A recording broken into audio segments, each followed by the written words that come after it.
കൊട്ടിയൂർ വൈശാഖ മഹോത്സവത്തിന് ഭക്തിനിർഭരമായ തുടക്കം. ഉത്സവത്തിന് മുന്നോടിയായുള്ള അതിപ്രധാനമായ ചടങ്ങുകളിലൊന്നായ ദൈവത്തെ കാണൽ ചടങ്ങ് ഇന്ന് രാവിലെ മണത്തണ വാകയാട്ട് പൊടിക്കളത്തിൽ വെച്ച് നടന്നു.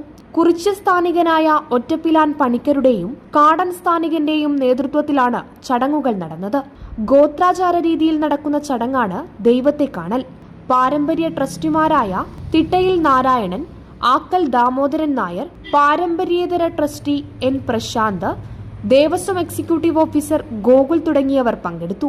ദക്ഷിണ കാശി എന്നറിയപ്പെടുന്ന കൊട്ടിയൂരിലെ ദക്ഷയാഗഭൂമി പവിത്രമായ ഉത്സവത്തിലേക്ക് കടക്കുന്നതിന്റെ ആദ്യ വിളംബരമായാണ് ഈ ചടങ്ങ് കണക്കാക്കപ്പെടുന്നത്. ഈ ചടങ്ങോടെ വരും ദിവസങ്ങളിൽ അക്കരെ കൊട്ടിയൂരിലേക്ക് ഒഴുകിയെത്തുന്ന ലക്ഷക്കണക്കിന് തീർത്ഥാടകരെ സ്വീകരിക്കാനുള്ള ഒരുക്കങ്ങൾ പൂർത്തിയായി വരികയാണ്. Prime vision news, Iritty.